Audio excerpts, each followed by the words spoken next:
میں نے ابشام سے بات کی ہے، وہ صحاب سے محبت کرتا ہے، رسوا نہیں کرے گا۔ جیسے تو وہ آپ کے حکم کا تابع ہے نا؟ محبت کرنے والے درسگاہوں میں پرچار نہیں کرتے۔ اتنا اگر وہ سچا ہے تو اپنے گھر والوں کو صحاب کے گھر بھیج کر رشتہ کیوں نہیں مانگ لیتا؟ ایک دم سے کھڑے ہو کر وہ حارث کے سامنے آئی تھی، انداز شدید برہمی لیے ہوئے تھا۔ ابشام پر اتنی بے اعتباری کیوں ہیں آپ؟ حارث اس کا سرخ چہرہ دیکھ کر استفسار کیا۔ آپ کو اتنا اعتبار کیوں ہے؟ رینا نے کھونچتی نظروں سے دونوں کو دیکھا تھا۔ وہ دونوں لڑ ایسے رہے تھے جیسے میاں بیوی لڑ رہے ہوں۔ ہیرا کے لیے بھی یہ صورتحال خاصی دلچسپ تھی، جس کی وہ شکل دیکھنا پسند نہیں کرتی تھی، اب اسی سے بحث میں الجھی پڑی تھی۔ مجھے ابشام پر اعتبار اس لیے ہے کہ وہ میرا دوست ہے، بالکل اسی طرح جیسے آپ کو اعتبار ہے صحاب پہ کہ وہ آپ کی دوست ہے۔ لیکن دیکھیں، ہم دونوں کا ہی اعتبار ٹوٹا ہے۔ صحاب آپ کے لاکھ سمجھانے پر اپنے قدم نہیں رک سکی، نہ ہی ابشام میرے لاکھ سمجھانے پر پیچھے ہٹا۔ بہرحال میں اپنی سی پوری کوشش کروں گا کہ ابشام ایسی کوئی حرکت نہیں کرے جس سے صحاب کو دکھ پہنچے۔ وہ میری بہنوں جیسی ہے اور بہنوں کے بھائی جب تک زندہ ہوں تب تک ان پر کوئی آنچ نہیں آ سکتی۔ مزنی پر کڑی نگاہ ڈالتا وہ لمبے لمبے ڈگ بھرتا واپس پلٹ گیا تھا۔ ہیرا اور رینا اس سے خاصی متاثر نظر آتی تھیں، جبکہ مزنی سر جھٹک کر اس کی لمبی چوڑی تقریر کو خاطر میں نہ لاتے ہوئے بیگ اٹھا کر واک آؤٹ کر گئی تھی۔ رینا اور ہیرا نے بھی کندھے اچکاتے اپنی اپنی راہ لی۔ آپ کی سنگت میں ہر لمحہ خوشگوار گزرتا ہے، میں یہ 2 دن کبھی نہیں بھول سکتی، میری زندگی کے یادگار دن ہیں یہ۔ ابشام کے کندھے سے سر ٹکائے ساحل سمندر پر اس کے قدم سے قدم ملا کر چلتی وہ جب سے کہہ رہی تھی۔ اس کا روم روم اس وقت ابشام کرمانی کا شکر گزار تھا کہ اسے اتنا اچھا ہمسفر ملا تھا۔ ابشام نے اسے گرد بازو پھیلائے ہوئے تھے، دوسرا ہاتھ پینٹ کی پاکٹ میں تھا۔ ہوا کے دوش پر صحاب کی پشت پر بکھرے بال اڑ کر اس کے چہرے کو چھو رہے تھے، جنہیں وہ ہر دوسرے لمحے بڑی نزاکت سے اپنی مخروطی انگلیوں سے کان کے پیچھے کر رہی تھی۔ صحاب تو گویا آج کل ہواؤں میں اڑنے لگی تھی، اسے ابشام کے آگے اور اس کے سوا کچھ دکھتا ہی نہ تھا۔ وہ تو جیسے آنکھیں بند کر کے ابشام پر یقین کرنے لگی تھی۔ وہ اگر کہہ دیتا دن تو دن، اگر کہہ دیتا رات تو رات۔ اس کی محبت کے جال میں وہ اس قدر پھنس چکی تھی کہ چاہ کر بھی نہیں نکل سکتی تھی، اور یہی تو وہ چاہتا تھا۔ وہ نکلنے کے لیے ہاتھ پیر مارتی بھی تو اسے خاموش کروانے کے لیے اس کے بہت سے طریقے تھے، جن میں سب سے پہلا اسے بلیک میل کرنا تھا۔ اس کے ساتھ گزارے گئے وقت، اس کی ہر درجہ قربت اور اس سے دن رات کی مدت میں کی گئی چیٹنگ اور کالز پر یوں ہی نہیں وقت برباد کرتا تھا۔ منجھا ہوا کھلاڑی تھا، شکار کھیلنا بخوبی جانتا تھا۔ ابشام بھائی سے کب بات کریں گے؟ صحاب نے چہرہ اٹھا کر سوال کیا۔ صرف لمحے کو ابشام کرمانی اس کے معصوم چہرے میں کھو گیا تھا، مگر اگلے ہی لمحے اس نے نگاہیں دور سمندر کی شوریدہ لہروں پر مرکوز کر دیں۔ اتنی بھی کیا جلدی ہے صحاب؟ میں کہیں بھاگا تو نہیں جا رہا؟ انداز میں جھنجھلاہٹ نمایاں تھی۔ ابھی فائنل ایگزام باقی ہیں، اس کے بعد میں بات کروں گا ڈیڈ سے، فکر مت کرو۔ جب احساس ہوا کہ وہ کس لہجے میں کہہ گیا ہے تو نرمی سے اس کا کندھا سہلاتے اس کا ہاتھ دبا کر حوصلہ دینے لگا۔ صحاب مطمئن ہو گئی، اور وہ کیا جانتی تھی کہ اس کا یہی اطمینان اسے زندگی بھر کی طمانینت چھین لے گا۔ خالدہ بیگم کی طبیعت ناساز تھی، وہ وقت سے ہی دوا لے کر بستر پر دراز ہو گئی تھیں۔ مزینہ ان کی ٹانگیں دباتی دباتی نمدیدہ ہوئی، جھک کر ماں کے پیر چومے تھے، 2 آنسو ٹوٹ کر خالدہ بیگم کے پاؤں پر گرے تھے۔ پھر وہ ان کے سرہانے بیٹھی سر دبانے لگی، جھک کر پیشانی چومی۔ وہ صرف ماں نہیں تھی، انہوں نے اسے باپ بن کر پالا تھا۔ گھر سنبھالنے کے ساتھ ساتھ انہوں نے اس کی شخصیت میں مضبوطی بھی گوندھ دی تھی، یوں کہ وہ زمانے کے ہر سرد و گرم کا ڈٹ کر مقابلہ کر سکے۔ وہ اس کی زمین تھیں تو آسمان بھی وہی تھیں، ہر کمی پوری کی تھی، ہر خواہش پوری کی تھی۔ بیمار ہو جاتی تھی تو گھبرا کر ہانپتی کانپتی دوا دلوا کر لاتی، عید تہوار پر بھی کوئی کسر نہیں چھوڑتی تھیں۔ مگر پھر بھی کہیں کوئی کسر تھی، ان کے اتنا کرنے پر بھی امیرانہ ٹھاٹھ والی زندگی گزارنے کی کسک رہ گئی تھی۔ سوچا تھا کہ اونچی جگہ ہاتھ مارے گی تاکہ دل کی حسرتیں تمام ہو سکیں، کوئی ملال نہ رہ جائے، مگر بلال نامی زنجیر نے اس کے پاؤں جکڑ رکھے تھے۔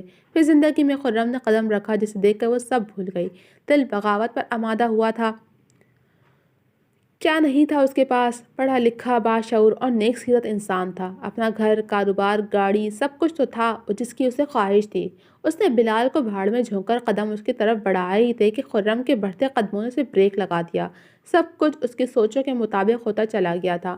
ابھی تو وہ خرم سے متعلق دل میں پنپتے جذبات کو تاحال کوئی نام نہیں دے سکی تھی، مگر اس رات خرم کی فضول گوئی نے ایک خاموش اقرار کروا لیا تھا، اور پھر جو کچھ خرم نے کہا وہ ناقابل یقین تھا۔ کتنے ہی لمحے وہ گنگ رہ گئی، اسے اپنی قسمت پر رشک آنے لگا تھا۔ اس رات جب وہ خرم کی گاڑی میں اس کے سنگ تھی تو کس قدر غصے میں تھی، مگر اس کا غصہ خرم کی گمبھیر آواز میں زائل ہو گیا تھا۔ سنو جانا، مجھے محبت ہے تم سے، سمندر سے کہیں گہری، ستاروں سے سوا روشن، ہواؤں کی طرح دائم، پہاڑوں کی طرح قائم، زمین سے آسمان تک جس قدر اچھے مناظر ہیں، محبت کے کنائے ہیں، وفا کے استعارے ہیں، ہمارے ہیں، ہمارے واسطے یہ چاندنی راتیں سنورتی ہیں، سنہرا دن نکلتا ہے، سنو جانا، محبت جس طرف جائے زمانہ ساتھ چلتا ہے۔ اس قدر خوبصورت اور مبہم اظہار محبت سن کر مزینہ کتنے ہی لمحے ساکت رہ گئی تھی۔ کیا بےہودگی ہے یہ! وہ خفت زدہ سے چیخے تھی۔ اقرار کے مرحلے طے ہو چکے ہیں محترمہ، اب چھپن چھپائی کا یہ کھیل میرے خیال میں بند ہو جانا چاہیے۔ مسکراہٹ دبا کر وہ ڈرائیونگ سٹارٹ کر چکا تھا۔ وہ اپنی جگہ چور سی بن گئی۔ میں نے کچھ نہیں کیا۔ وہ منمنائی تو خرم نے خشمگین نگاہوں سے اسے گھورا، جس پر وہ سٹپٹا کر نظر جھکا گئی۔ میری راتوں کی نیندیں چرا لی ہیں اور دن کا سکون چرا لیا ہے۔ چشم تصور میں ہر وقت تمہاری صورت رہتی ہے، دل تمہارے نام پر دھڑکتا ہے، نگاہیں ہر وقت تمہیں دیکھنے کی خواہ ہیں، نہ بھوک لگتی ہے نہ پیاس، صرف تمہاری آس یار کل ملا کر دیوانہ کر دیا ہے مجھے، اور اب بھی کہتی ہو میں نے کچھ نہیں کیا۔ قدرے جھنجھلائے لہجے میں کہتا وہ کچھ خفا سا بھی معلوم ہو رہا تھا۔ مزینہ کے چہرے پر دل فریب سی مسکراہٹ دوڑ گئی۔ اور وہ آپ کی بیوی؟ شرارت آمیز لہجے میں اس نے پوچھا۔ وہ تو تمہیں اکسانے کے لیے معمولی سا جھوٹ بولا تھا، پر کیا پتا تھا معمولی سے جھوٹ سے ہی میرا معاملہ حل ہو جائے گا۔ وہ ہنس دیا تھا۔ مزینہ نے ناراضگی سے اسے دیکھا۔ میں بڑا اسٹریٹ فارورڈ بندہ ہوں، میری طرح میری محبت، میرے جذبات اور احساسات بھی خالص ہیں، ان میں تم کبھی کوئی کھوٹ نہیں پاؤ گے۔ میری سوچ یہ ہے کہ جو چیز آپ کو پسند ہو اسے اپنی دسترس میں لے لو۔ مجھے بغیر کسی حلال رشتے کے ملنا جلنا ڈیٹ کرنا قطعی پسند نہیں۔ میں بہت جلد اپنے پیرنٹس کو تمہارے گھر بھیجوں گا، اور سنو، انکار کی کوئی گنجائش نہیں ہے، ورنہ مجھے ڈاکٹر سے ڈاکو بننے میں سیکنڈ بھی نہیں لگے گا۔ سنجیدگی سے کہتے وہ آخر میں شوق ہوا تھا۔ لیکن خرم، آپ کا اور میرا کوئی جوڑ بھی تو نہیں ہے۔ بے شک محبت ان سب باتوں کو دیکھ کر نہیں ہوتی، مگر امی کبھی بھی اپنے سے اونچے اور رئیس خاندان میں مجھے نہیں بیائیں گی۔ اس نے جانچتی نظروں سے خرم کو دیکھا۔ وہ دیکھنا چاہتی تھی کہ اس نہج پر آ کر خرم کی سوچ کیا کہتی ہے۔ جوڑے آسمانوں پر بندھے ہیں اور جو اوپر بیٹھا ہے وہ بناتا ہے، پھر ہم کون ہوتے ہیں مفروضے گھڑنے والے؟ دوسری بات، میں دعاؤں پر یقین رکھتا ہوں، دعائیں تقدیر بدلنے تک کی تاثیر رکھتی ہیں۔ تم نصیب میں نہ ہوئی تو میں دعاؤں سے تمہیں اپنی قسمت میں لکھوا لوں گا۔ اور تیسری اور آخری بات، یار، میں ایسا بھی کوئی امیر نہیں ہوں، نہ ہی میرا خاندان اتنا رئیس ہے۔ معمولی سا ڈینٹسٹ ہوں، اپنا اور بیوی کا خرچہ اٹھا سکتا ہوں، اور آنٹی کی تو فکر ہی نہ کرو، ان کو پٹانا میرا کام ہے۔ ٹینشن فری انداز میں کہتا وہ دائیں آنکھ دبا کر بولا تو مزینہ بھی اس کے انداز پر ہنس دی۔ بلا شبہ وہ رات اس کی زندگی کی سب سے خوبصورت رات تھی۔ خرم کے بارے میں سوچتے سوچتے وہ وہیں خالدہ بیگم کے پاس ہی ان سے لپٹ کر سو گئی تھی۔ جی تو جناب، کیسی لگی آپ کو یہ ایپیسوڈ؟ امید ہے پسند آئی ہوگی۔ کمنٹ سیکشن میں اپنی رائے کا اظہار ضرور کیجیے گا۔ جلد ملوں گی آپ سے اگلی قسط کے ساتھ، تب تک کے لیے اللہ حافظ۔